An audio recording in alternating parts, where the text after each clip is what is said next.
कहानी के शुरुआत में हमें सन 1974 में वेस्ट वर्जीनिया का ग्लेनविल नाम के एक सैनिटोरियम दिखाया जाता है। और देखा जाए तो ये सैनिटोरियम डीफॉर्म लोगों के लिए ही बनाया गया था और जिन डीफॉर्म लोगों को यहाँ पर रखा गया था सभी लोग इनब्रीडिंग और बर्थ डिफेक्ट की वजह से ही डीफॉर्म बने थे। यहीं पर हम यहाँ के इंचार्ज डॉक्टर ब्रैंडन और डॉक्टर एन को वहाँ पर मौजूद डीफॉर्म पेशेंट्स के बारे में बता रहे थे कि तभी वहीं पर अचानक से एक पेशेंट एन डॉक्टर को पीछे से पकड़ लेता है और उनके बालों में से एक हेयर पिन को चुरा लेता है, जिसके बाद डॉक्टर ब्रैंडन डॉक्टर एन को इल्लीगल ब्रदर्स के लॉकअप में लेकर जाते हैं और वो तीनों ब्रदर कोई और नहीं बल्कि 3 फिंगर 1 आई सॉ टूथ थे। ब्रैंडन एन से कहते हुए उसे बताते हैं कि ये तीनों भाई मिसेज हिलिकर को एक जंगल में मिले थे और इसी के वजह से इन्हें इल्लीगल ब्रदर्स भी कहा गया है। और जब ये तीनों ब्रदर्स इन्हें मिले थे उससे पहले ये तीनों ब्रदर्स अपने पेरेंट्स को काफी बुरी तरह से खा गए थे और इसी के साथ डॉक्टर ब्रैंडन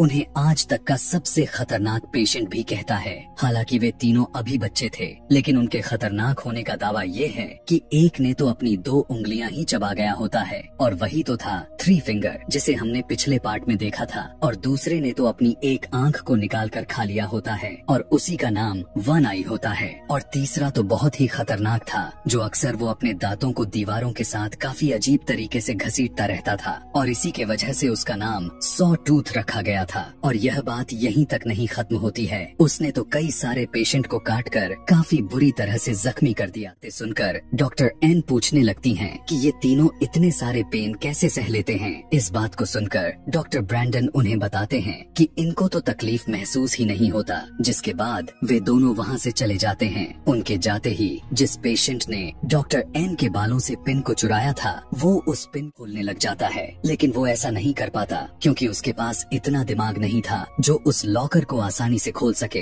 अब उसे ऐसा करते हुए तीनों भाई देख लेते हैं और उससे उस पिन को मांगने लगते हैं तो वो उस पिन को उनकी तरफ फेंक देता है। और उन ब्रदर्स में से सबसे ज्यादा इंटेलिजेंट यानी 3 फिंगर ही था और वो बहुत ही आसानी से लॉक को खोल देता है और तीनों ब्रदर्स चुपके से बाहर आ जाते हैं और सिक्योरिटी गार्ड को पकड़कर उसे काफी बुरी तरह से मौत का नींद सुला देते हैं। जिसके बाद तीनों कंट्रोल रूम में जाकर सभी के सभी सेल्स को खोल देते हैं, जिसके बाद से वो जगह पूरी तरह से मेंटल असाइलम बन जाती है। अब तीनों ब्रदर्स डॉक्टर को पकड़कर उन्हें लगते हैं और उसे तड़पाते हुए वो तब तक ऐसा करते हैं जब तक उसका दिमाग पूरी तरह से पक ना जाए। इसके बाद वो तीनों डॉक्टर ब्रैंडन को भी पकड़ लेते हैं और उसे भी काफी दर्दनाक तरीके से मार देते हैं।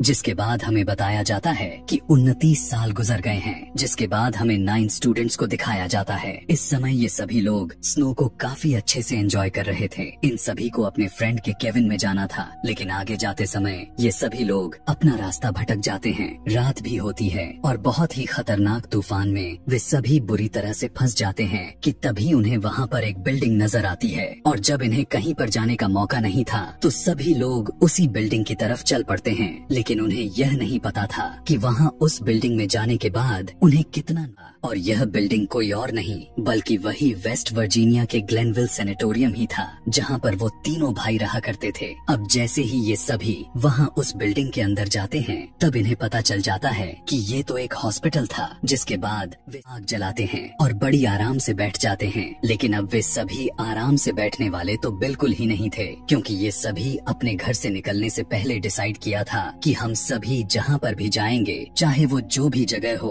उस जगह की अच्छे तरीके से हम तलाशी लेंगे। और वो सभी ऐसा ही करते हैं। वो पूरी जगह की अच्छी तरह से तलाशी लेने लगते हैं और इन्हें इंचार्ज ऑफिस में वाइन की बोतल मिलती है। वहीं पर उन्हें वहाँ उस हॉस्पिटल की पेशेंट्स की फाइल भी मिल जाती है, जिसे देखने के बाद इन सभी को पता चलता है कि यहाँ डीफॉर्म लोगों को रखा जाता था। तभी हम देखते हैं कि वो तीनों भाई किसी को लेकर उस सैनिटोरियम में पहुँच भी दोस्तों में से 3 रात में सोने के लिए बेड को चेक करने के लिए जाते हैं। तभी उन्हें कुछ आवाज सुनाई देती है। तब उन तीनों में से जो लड़का होता है वो चेक करने के लिए अंदर जाता है और जैसे ही वो अंदर जाता है तभी उनकी शाउट करने की आवाजें आती है, जिस पर बाहर खड़ी वो लड़कियां जैना और कैनी डर जाती हैं। लेकिन किसी तरह वो हिम्मत करके विंसन को ढूंढने जाती है। यहाँ पर हमें पता चलता है कि विंसन उनके साथ बस मजाक कर रहा था और उन्हें काफी ज्यादा डरा देता है, जिस वजह से वो दोनों उससे नाराज होकर वहाँ से चली जाती हैं। वनाई उनका पीछा कर रहा था।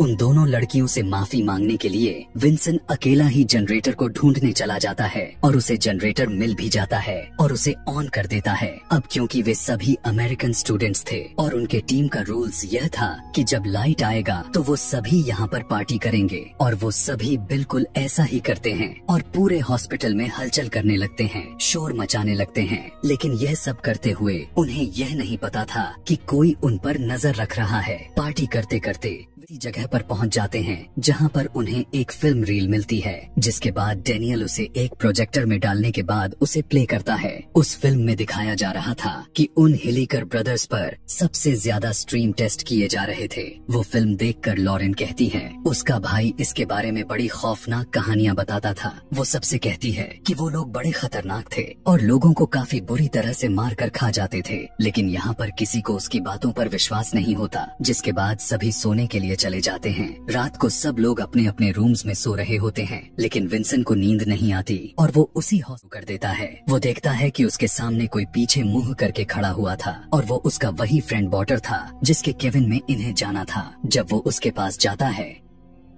तब वो देखता है कि वो शख्स मर चुका है कि तभी अचानक पीछे से सॉ टूथ उसके सिर में एक रॉड को घुसाकर उसकी जान ले लेता है। सुबह होने के बावजूद भी तूफान रुका नहीं था और वे सभी अभी तक वहीं पर होते हैं। वहाँ पर विंसन मिसिंग होने की वजह से जेना सबसे उसके बारे में पूछती है, लेकिन किसी ने भी उसे नहीं देखा था और इसी के साथ उन लोगों का सारा सामान भी गायब था, जिस पर अब वे सभी सोचने लग जाते हैं कि इस बार भी विंसन उनके साथ कोई घटिया सा मजाक कर रहा है और सब लोग उसे ढूंढना शुरू कर देते हैं। उनमें से 4 स्टूडेंट्स बेसमेंट में जाते हैं। वहाँ पर जाने के बाद उन्हें वहाँ पर अजीबो गरीब किस्म का केज मिलता है और जब जाते हैं तब उन्हें सारे के सारे सेल्स मिल जाते हैं जिनमें पेशेंट्स को रखा जाता था। और जब वो आगे बढ़ती हैं तब वो देखती हैं वहाँ पर बहुत सारा खून लगा हुआ है, जिससे वो और ज्यादा परेशान हो जाती है। बेसमेंट में वे सभी अलग अलग डायरेक्शन में चले जाते हैं और जेना किचन में चली जाती है। वहाँ पर वो देखती है कि सॉ टूथ बॉटर को टुकड़े कर रहा होता है। तभी थ्री फिंगर वहाँ आकर सॉ टूथ को लेकर जाता है, जिसके बाद जेना जल्दी से वहाँ से भाग जाती है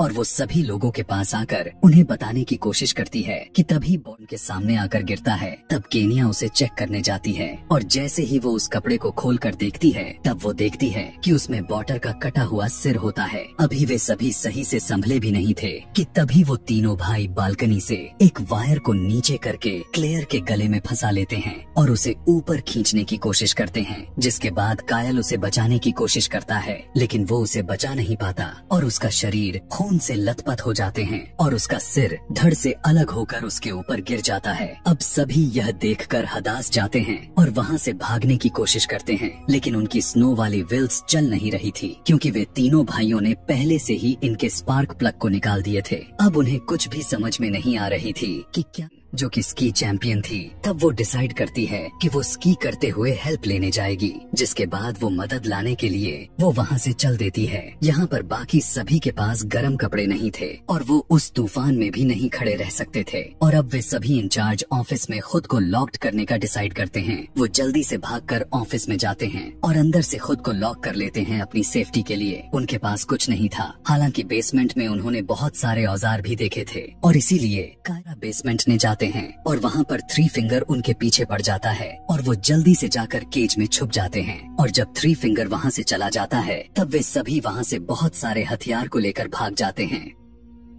दूसरी तरफ वन आई ऑफिस के दरवाजे में ड्रिल करके होल करता है और केनिया को पकड़ लेता है, जिस पर ब्रिजेड उसके हाथ पर नोक मारती है। तब वो उसे छोड़ देता है। यहाँ पर ये सभी बेसमेंट में से भाग रहे होते हैं और सबसे पीछे डैनियल होता है। तभी अचानक से सॉ टूथ डैनियल को पकड़ लेता है और उसे किचन में ले जाकर बांध देता है। काइल और सारा ऑफिस वाले रूम में पहुँचती है। तब वो देखती है कि उनके पीछे डैनियल नहीं, तीनों ब्रदर डैनियल को जिंदा ही काट रहे होते हैं, जिसकी चीखें इन्हें सुनाई दे रही थीं और लास्ट में बहुत सारे बहस के बाद वो उसे बचाने जाते हैं। तब काइल देखता है कि वो तीनों उसके शरीर से मांस को काटकर तेल में फ्राई करके खा रहे थे और डेनियल उस टॉर्चर की वजह से मर गया था। और उसे मरा हुआ देखकर वे सभी डिसाइड करते हैं कि वो उन तीनों को अपने ट्रैप में फंसाएंगे। ये सोचते हुए वो उन लोगों पर अटैक कर देते हैं और उन्हें एक सेल में बंद कर देते हैं। और अब काइल उन्हें जलाकर मारने का फैसला करता है, लेकिन केनिया उन्हें ऐसा करने से रोक देती मना करती है क्योंकि शायद उसकी इंसानियत जाग गई थी और वो उन्हें मासूम समझने लगती है।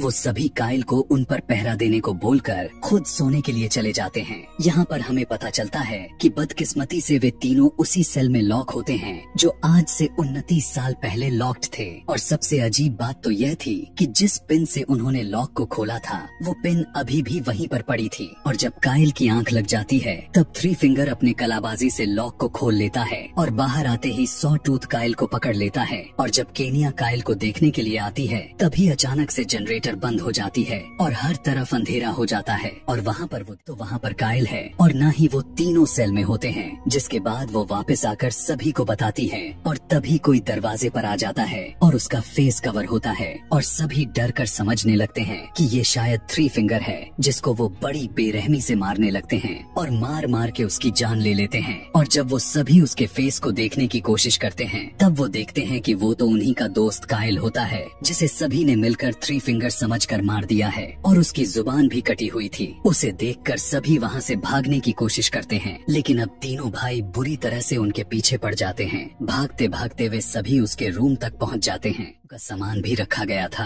वे सभी अपने गर्म कपड़े को पहनते हैं और खिड़की से बाहर आने का सोचते हैं, लेकिन वो हॉस्पिटल सैनिटोरियम होने की वजह से उसकी सारी की सारी विंडोज सील्ड थी। लेकिन तभी उन्हें वहीं पर एक टूटी हुई खिड़की मिलती है, लेकिन उस खिड़की के पीछे बहुत सारी बर्फ जमी हुई थी। सारा उस बर्फ को हटाने लगती है कि तभी वहाँ पर वो तीनों भाई भी आ जाते हैं और थ्री फिंगर दरवाजा तोड़ने की कोशिश करता है और इतने ही देर में सारा उस बर्फ को हटाकर एक रास्ता बनाने में कामयाब हो जाती है और वो वहाँ से बाहर निकलकर भागने लगते हैं। लेकिन जेना बाहर निकल नहीं पाती और वो वहीं फंस जाती है और तब सॉ टूथ एक ड्रिल लेकर आता है और उसे एक दर्दनाक मौत दे देता है। यहाँ बाहर तीनों अपनी जान बचाकर वहाँ से भागते हैं, लेकिन वो तीनों भाई भी इसको लेकर उनका पीछा करने लगते हैं। सॉ टूथ ब्रिजेड को पकड़ लेता है पर वो अपने चाकू से उसके ऊपर हमला करती है और वो उसे छोड़ देता है। दूसरी तरफ हमें लॉरेन दिखाई जाती है जो बर्फ जमने की वजह से मर चुकी थी। और यहाँ पर अफसोस करने वाली बात तो यह थी कि मेन रोड ठीक उसी के सामने ही था